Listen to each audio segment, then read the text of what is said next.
Good morning, Dan and Amy. Trey Gowdy yesterday, House Oversight Committee Chairman, sitting in with the House Judiciary and the House Judiciary Committee, which presided over the hearing and the testimony from one Peter Stzrok, he of the famed Comey FBI senior leadership team, he of lead investigator in the Hillary Clinton email investigation, the Trump-Russian collusion investigation.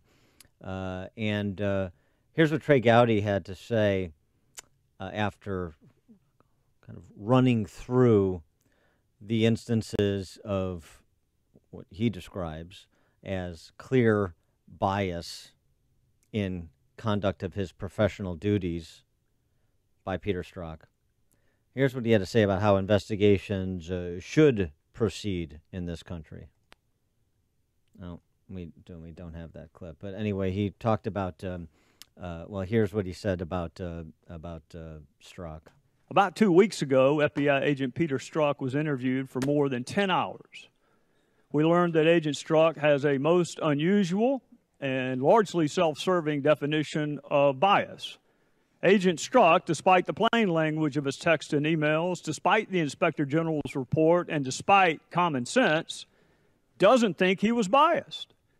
He thinks calling someone destabilizing for the country isn't bias. He thinks promising to protect the country from someone he hasn't even begun to investigate isn't bias.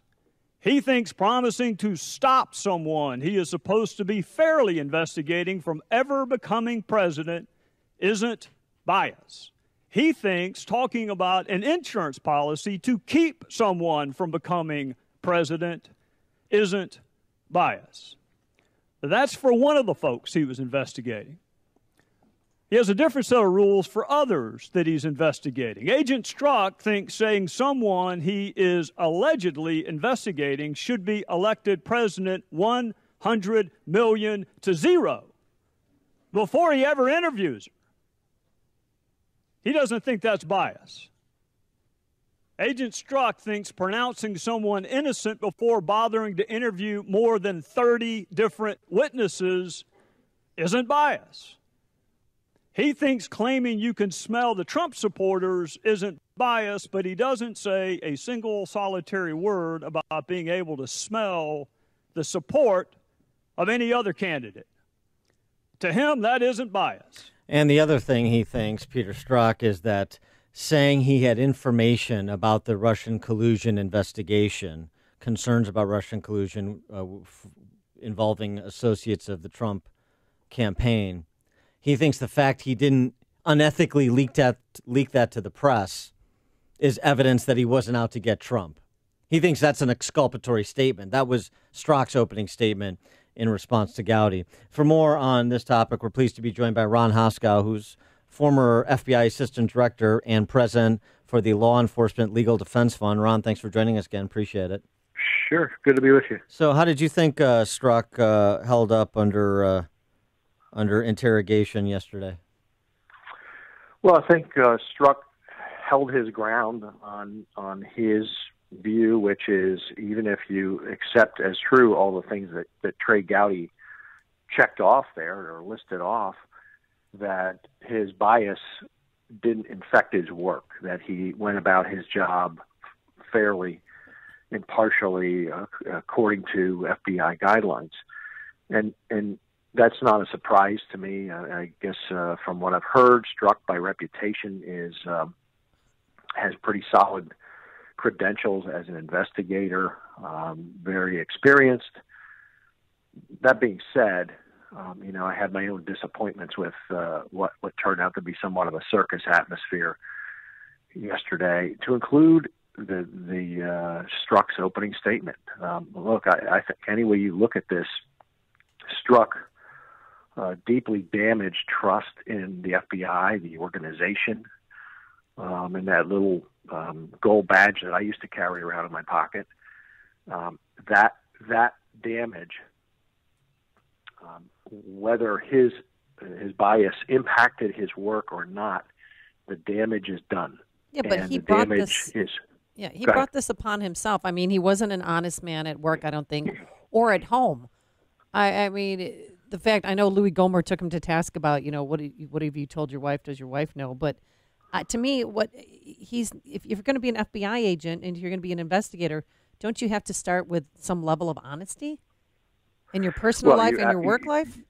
You absolutely do. Look, Peter Strzok is an adult. I'm sure you know people in your business and your neighborhood who are in affairs, who have trouble on their home front, and so are FBI agents pure of that? 100%? Absolutely not. But I agree with you. The fundamental notion is integrity, fidelity, bravery. Unfortunately, Peter Strzok wasn't there yesterday to be recognized and get a medal for saving a kidnapped victim's life. He wasn't shot at. This was all self-inflicted, unquestionably. And again, it damaged him tremendously. So, I don't know what's going on in his home life. I assume there's, great damage there. And it damaged the organization that so many of us depend on to trust that they get it right. And we want them to get it right every time. And here, regardless of whether the ultimate result is right, Strzok got it wrong on a couple of different levels. I did not get a strong sense of contrition by him to the organization that he damaged. He was defending the organization, but I just didn't get a strong sense of an apology to the organization that he is damaged.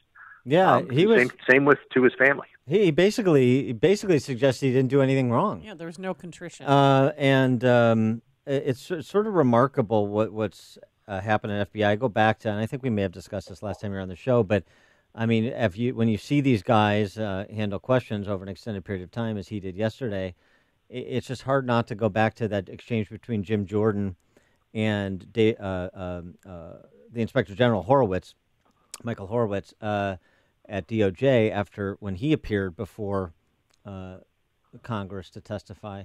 And they went through like 6 senior level executives at the FBI during Comey's reign, including Comey, and where are they today?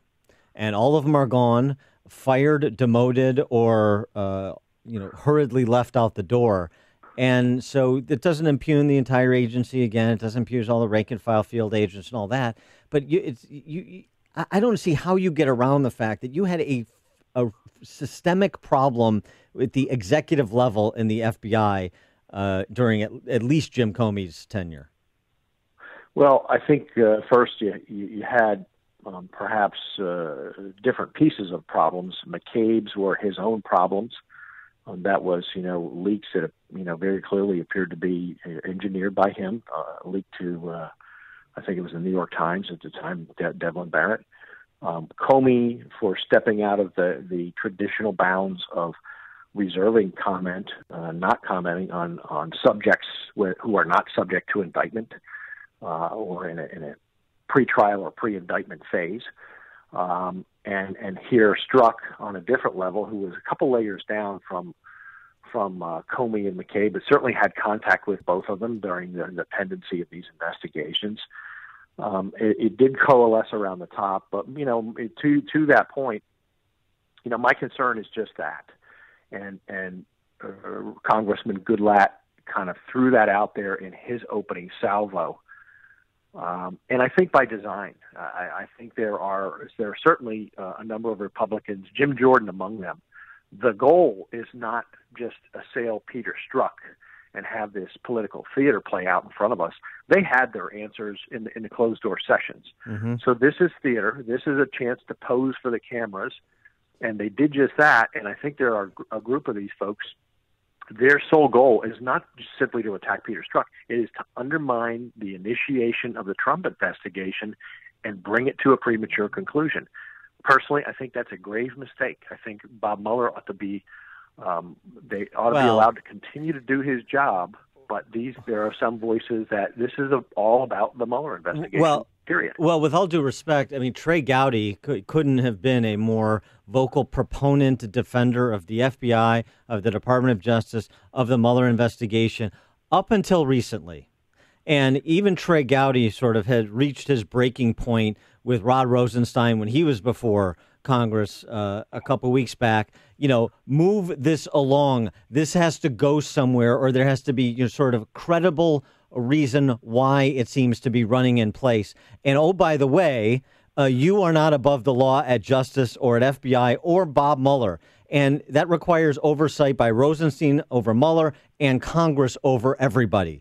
And so, the idea that this is all just running interference for with respect to the Mueller investigation, I see this as more like exposing this to the American public so they're seeing and hearing what we're seeing and hearing on Capitol Hill behind closed doors. This is important for the public to see and hear from these principal actors. Well, I agree with that almost in its entirety. However, I think we're in a dangerous place when politicians get to decide the endpoint of a properly predicated criminal investigation. I understand Trey Gowdy's impatience. Hey, I'm impatient too. But I think it would be a mistake for Bob Mueller to fold up his tent because Trey Gowdy is expressing discontent with the pace. I think it would be wonderful if this thing could conclude over the summer. We would know everything. All the evidence would be put on the table, and we would know which direction it's going in with great certainty. But the notion of politicians driving an end result, because who's going to have the loudest voice? Well, the party in power is going to have the loudest voice. Would they be saying the same thing if Hillary Clinton were president and this investigation was focused on her? The answer is no. And the hypocrisy in that room is eyeball deep every time they speak. Actually, if they were investigating Hillary Clinton, I would be saying the same thing, and I'm a conservative. And the reason I would be saying the same thing is because if you got something, let's move it along. Let's get her. If there's something to be gotten, then let's get it. And they should be saying the same thing. The interesting thing is the slow walking on this. And I'm talking about even, Michael Flynn's sentencing to the Paul Manafort prosecution. Nobody's put an artificial deadline on Mueller other than to say this has to go somewhere at some point. I mean, come on. And I don't think that's unreasonable. No, it's not unreasonable, Dan, but perhaps I said it to you guys on your show. I was predicting at the beginning of this, when Bob Mueller was named, start thinking in terms of at least 18 months. Why? Because you have a lot of complexity to an investigation that has international facets to it. This has many. So to get the documents you need, to get phone records, transactional records, that alone is potentially going to take months because in some cases you're going to be dependent on institutions and people overseas who may or may not want to comply, may delay. And so the starting point in my mind, having experience in these matters, was maybe 18 months. I agree with you on the Flynn sentencing. That's been delayed by a judge at Mueller's request. Manafort's coming up for trial, I think, in about a week and a half when his trial starts. Some of those deadlines, some of those targets are set by a federal judge, not by Bob Mueller. That's true.